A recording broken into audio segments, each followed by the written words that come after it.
Not an inch of Indian territory has been taken by anybody. Not a single Indian post has been captured. Prime Minister Narendra Modi in no uncertain terms talking about the situation in eastern Ladakh. The Prime Minister was speaking to leaders of the opposition in an all-party meeting to evolve a consensus on the road ahead, and the Prime Minister made it extremely clear.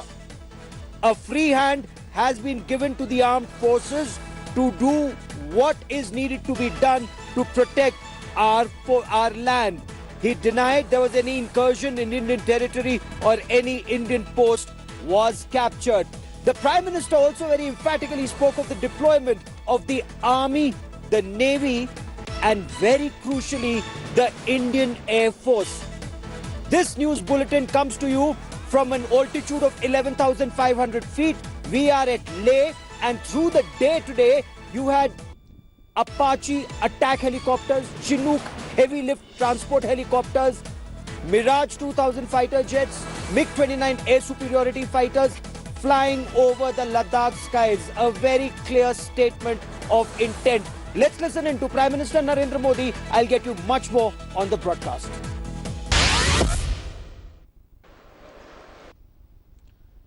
साथियों, पूर्वी लद्दाख में जो हुआ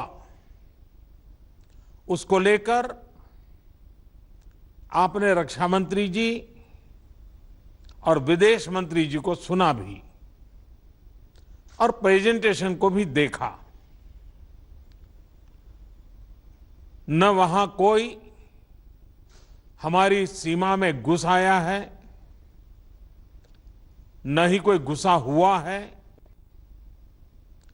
न ही हमारी कोई post किसी दूसरे के कब्जे में है।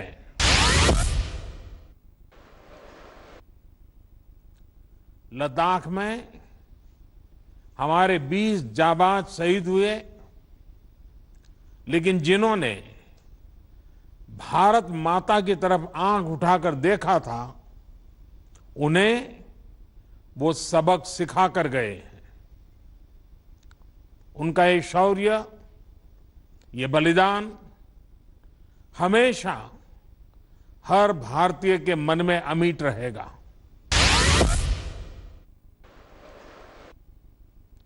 मैं आपको भी आश्वस्त कर रहा हूं कि हमारी सेना देश की रक्षा के लिए कोई कसर नहीं छोड़ रही है। डिप्लॉयमेंट हो, एक्शन हो, काउंटर एक्शन हो, जल थल नभ में हमारी सेनाओं को देश की रक्षा के लिए जो करना है वो कर रही है। आज हमारे पास ये कैपेबिलिटी है कि कोई भी हमारी एक इंच जमीन की तरफ आंख उठाकर भी नहीं देख सकता। आज भारत की सेनाएं हर सेक्टर में एक साथ मूव करने में पूरी तरह सक्षम है। नए बने हुए इंफ्रास्ट्रक्चर की वजह से खासकर LAC में अब हमारी पेट्रोलिंग की कैपेसिटी भी बढ़ गई है।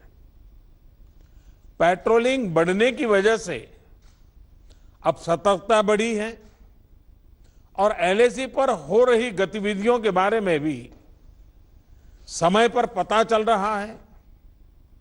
जिन क्षेत्रों पर पहले बहुत नजर नहीं रहती थी, अब वहां भी हमारे जवान अच्छी तरह से मॉनिटर कर पा रहे हैं, रिस्पॉन्ड भी कर पा रहे हैं। अब तक जिनको कोई पूछता नहीं था, कोई रोकता टोकता नहीं था, अब हमारे जवान डगर डगर पर उन्हें रोकते हैं, उन्हें टोकते हैं। बेहतर हो रहे इंफ्रास्ट्रक्चर से एक मदद ये भी मिली है कि हमारे जवान जो उस कठिन परिस्थिति में वहां तैनात रहते हैं, उन्हें साजो सामान पहुंचाने में आसानी हुई है।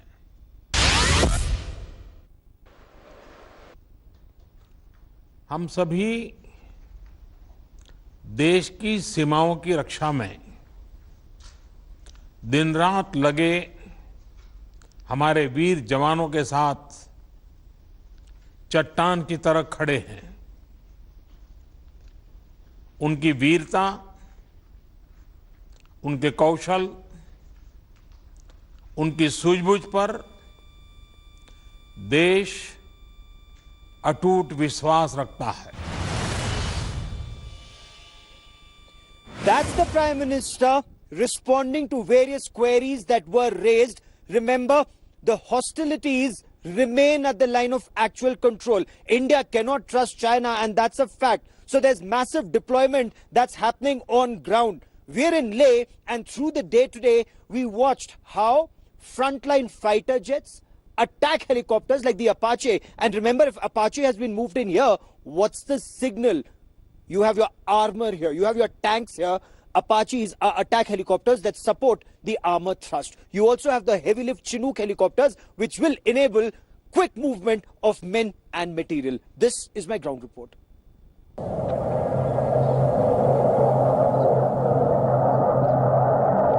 The roar of frontline fighter jets fill the air over Leh's skies. Upgraded MiG-29 air superiority fighters and Mirage 2000s that bombed Balakot are flying combat air patrol sorties over Ladakh. We've had casualties in our northern borders. So obviously the units would be at a readiness state which would be higher than normal. And hence there would be flying being done to bring pilots up to speed for the tasks that they are to perform in case there is any hostility or in case they are called into action. Chief of Air Staff Air Chief Marshal RKS Bhadoria, along with top officers of the Western Air Command, took stock of preparedness along the bases in Punjab, Jammu and Kashmir and Ladakh. The Indian Air Force has deployed its combat assets to be prepared to deal with any eventuality both on the northwestern and India-China border. अगर हमारी सरहद के ऊपर, हमारी जमीन के ऊपर अगर वो बैठ जाते हैं, हमें धकेलने का पूरा अधिकार है और धकेल कर ही रहेंगे. The Indian Air Force has also deployed the recently acquired Apache attack helicopters to help the armor deployed along the India-China line of actual control. The US-made heavy lift transport helicopters Chinooks are rushing in both men and material to defend our borders from Chinese incursions at multiple locations, from Depsang in the northern part of Ladakh through Galwan, Pangong So to Chumar in southern Ladakh. Frontline combat aircraft of the Indian Air Force and both attack and transport helicopters of the IAF, from Chinooks to Apaches, are almost constantly flying from this Leh airfield at an altitude of 11,500 feet. The adversary has stabbed India in the back and cannot be trusted. Again, the Indian Air Force means business and is deployed extensively to protect our skies. With Manjeet Singh Negi in Delhi and cameraman Kripal Singh in Leh, Gaurav Sawant for India Today. Remember, in the 1962 India-China war, combat aircraft were not used. Is this a very clear departure from the past? I want to cut across to India Today's consultant editor Shiv Arur, who joins me for more on this. Shiv, few understand aviation as well as you do. Explain to our viewers the significance of combat air patrols and fighters in Ladakh. You know, Gaurav, there's nothing secret about what's happening here. You know, it is a tense time on the Ladakh border. The Leh airfield is a military airfield, and there are lots of movements happening there. Now, we're not reporting on any of the specific movements, but yes, there is air activity that is visible. I'm sure that a large part of it, of course, is also power projection. It's a message, a stern message to China that India is prepared, mobilized in every possible way, and air power is one of the best ways that India has been able to demonstrate that. These, remember, are some of the the most high altitude bases in the world, actually. The Leh Air Base, is situated about 10,600 feet above mean sea level. So, these are difficult places to operate. So to see your MiG-29s and your Su-30s, and I'm told even the Mirage 2000s all operating in that airspace and from the Leh airfield is definitely a big message to China. I think the fact that a very unprofessional Chinese army, has indulged in the most unethical practices in the last few days, here's India demonstrating conventional power in a way to say that not just that India's territorial integrity will be protected, but this is a professional military and a professional force, unlike the Chinese. Oh, absolutely. Absolutely. India shares a border with Tibet, so China usurps territory there, then tries to move in and salami slicing. It wants more land, but clearly now India says enough is enough. At least that is what sources in the armed forces tell India today. But Shiv, the fact that Apaches have been brought in, attack helicopters brought in, Chinook's heavy lift helicopters here, what's the signal to own people and to the adversary? Well, the Chinook helicopters, have been deployed as a matter of routine in Leh. It's not their first time there. They're a very important part of the heavy lift capability of the Indian Air Force to bring men and materials into Ladakh. They're situated in Chandigarh, as you know. But the Apache helicopters, as far as my information goes, this could be the first time that they have been deployed to Ladakh. Nothing surprising or secret about that. They were flying in plain sight of everyone from the airfield, given that, given the very important messaging of seeing an advanced system like Apaches operating in Ladakh is a clear message to China as well. They've got tanks, they've got pillboxes and bunkers coming up in the Pangong and hot springs areas, and therefore having helicopters like the Apaches, which not only have amazing sensors but also weaponry designed to take out tanks, take out bunkers, is a pretty unmistakable sort of message. So there's nothing secret about it. There's nothing sensitive about reporting on the presence of these helicopters. In fact, that could specifically be the message. The fact that these helicopters, these air assets are there on the front line means that the ground forces have the full support of the Indian Air Force as well. So I think the fact is India is mobilizing, things are happening on the ground, and it's a clear message to China. Oh, absolutely. There's breaking news that's coming in. A very crucial bridge all along this 255-kilometer long road from Darbuk to Daulat Beg Oldie.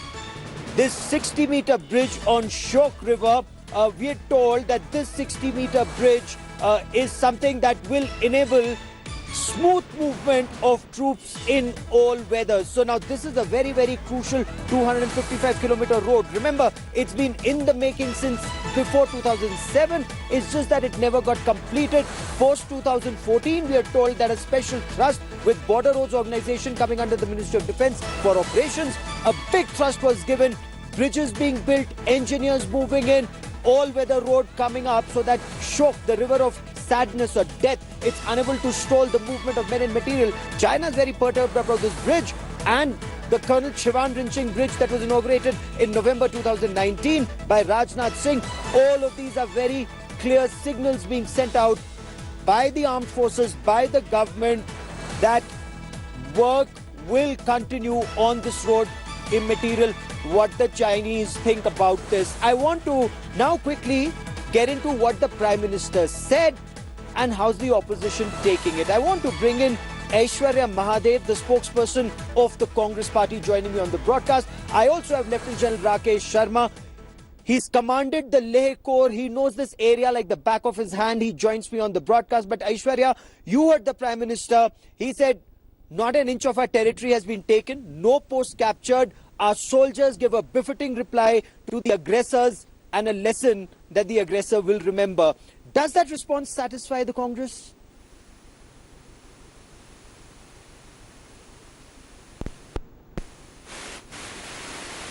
Hello, can you hear me? Hello? Aishwarya, I can hear you. Can you hear me? Yeah. Gaurav, Yes. first and foremost, it's Aishwarya, does the Prime absolutely Minister's laudable response satisfy that the you're Congress? reporting from ground and what's happening there.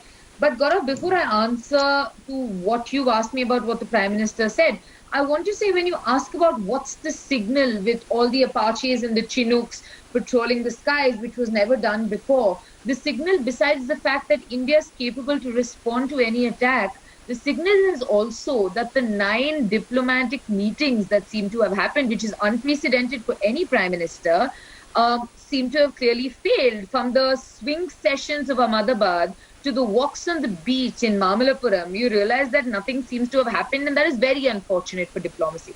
Now, let me talk to you about what the Prime Minister said in his statement, and this is confusing for me. And as a common man, let me ask you, Gaurav, because you also understand this far better than a common civilian like me, is that when the Prime Minister says that no one crossed our side and none of our posts were taken, am I to take to understand that at some point that India was the aggressor, which is why, as the result of which we lost our soldiers, we had our soldiers abducted? And are we trying to concede at some point, even though we've never said it till date, that India was the person that had attacked, which is directly contradictory to what the Raksha Mantri has said, what the army personnel have put out as statements, and what you also see as the army press briefings? As wonderful and decisive and strong as you would like to see Narendra Modi's statement as being, there's a primary confusion and contradiction with what he said.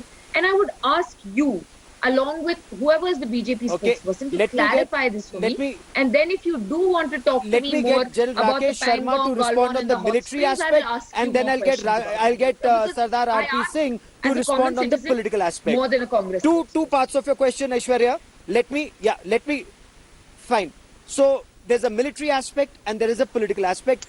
General Sharma, on the military aspect, the Congress spokesperson asks that did the Indian army cross over and get killed or kill the Chinese? If the Chinese didn't take our territory, what's your response to that, sir, militarily? Thank you, Gaurav, for inviting me over. We have had very sensitive times in the course of last few days, and it's very poignant moment to even think about loss of 20 lives, 20 brave hearts who lost their lives in the service of the nation.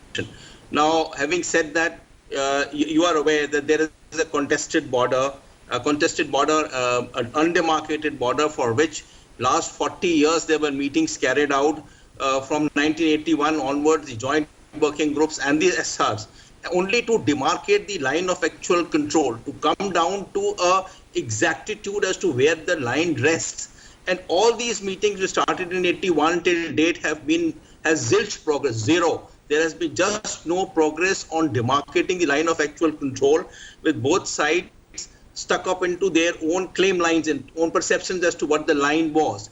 And they all draw from a sketch which was prepared in 1959, which has actually little meaning because you can't translate the sketch on ground. Having said that, now on Galwan, it is apparent that the Chinese had reached the area of close to PP-14 where we used to patrol, and the line of control cuts across the Galwan River at a point which we know what we were appreciating. There has been no meeting till date over last 7 decades between the Chinese and us to say where is the line crossing, and there have been no talk. So what we appreciate is what our thinking. So naturally, when the clash took place in the course of last few days, and it's been happening over 40 days, it is apparent that what we thought we should be our line is that point that the clash took place, and the Chinese were there and we were there, and then naturally a clash took place of the kind and all the fisticuffs that happened. The other part of the story is, any post was lost? No, we did not have a post. We had a patrolling point only in Galwan.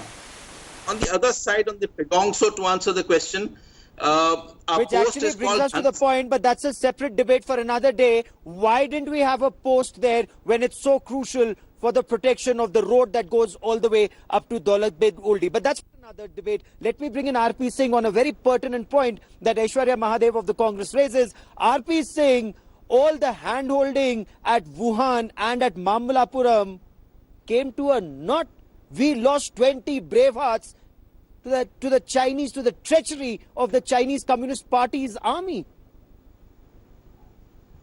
Gaurav, let's be very clear.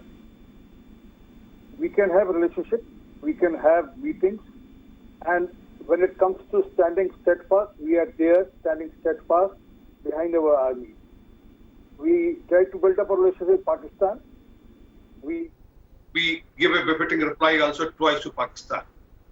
We have tried to build up a relationship, a very old problem. If I have to go back, if I have to tell you something, what happened in 1958, 62, again back in 1963, 2008, again 2009 and 2012 and 2013, there's a long history how our land was given to China.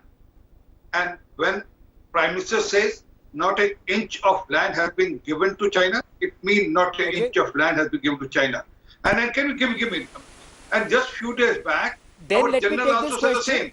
Let me take this question to Aishwarya Mahadev once again. Okay. Aishwarya Mahadev, the BJP hits back saying when the UPA was in power, big pasture lands were lost, like he says 2013, earlier in another year, 2008. Huge tracts of land, according to the BJP, have been lost. Why target the BJP or the government today when the government is trying to hold on to territory when the Chinese try salami slicing?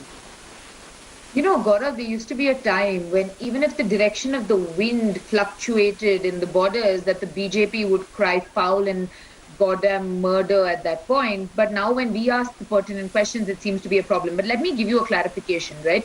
During the UPA era, and if you can look at our track record also, an on record of incursions, the UPA years were probably the most peaceful in terms of border talks, right? Prime Minister Manmohan Singh, especially in terms of the LAC, because Nirupama Menon Roy has pointed out that the LAC is a constantly evolving dialogue more than a strictly drawn line because of McMahon.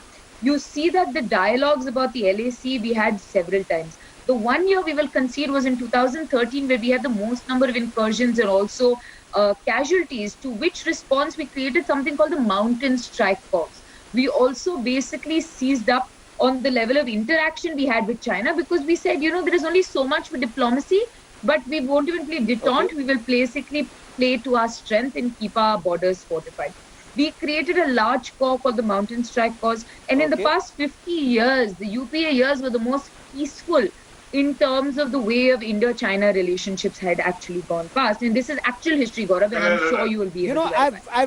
And after 2030, we created a Mountain Strike Force, and then 2000. Singh, can you respond in quick 30 seconds? Quick 30 seconds, I've run out of time. Okay, RP Singh, quick 30 seconds. Gone wrong. But Gaurav, the fact of the matter is, this is territory, particularly ceded or reports of it. Just saying nothing has been lost or ceded. Tell me, has India been the aggressor in this case? Has India been losing soldiers? Those are the pertinent questions that don't seem to be answered. Okay, I've run out of time, and I'm sorry, I wanted the general to clarify on this aspect, but maybe another time. Okay. You know, this is exactly what we don't want. We don't want tutu meme on an issue of national security, but perhaps a clear discussion if territory was lost in the past, if territory has been lost now, and what needs to be done united. The country needs to come together and ensure no territory is ever lost to any aggressor. I leave it at that. To all my guests, many thanks for joining me. Preeti Chaudhary comes up next. Stay with us.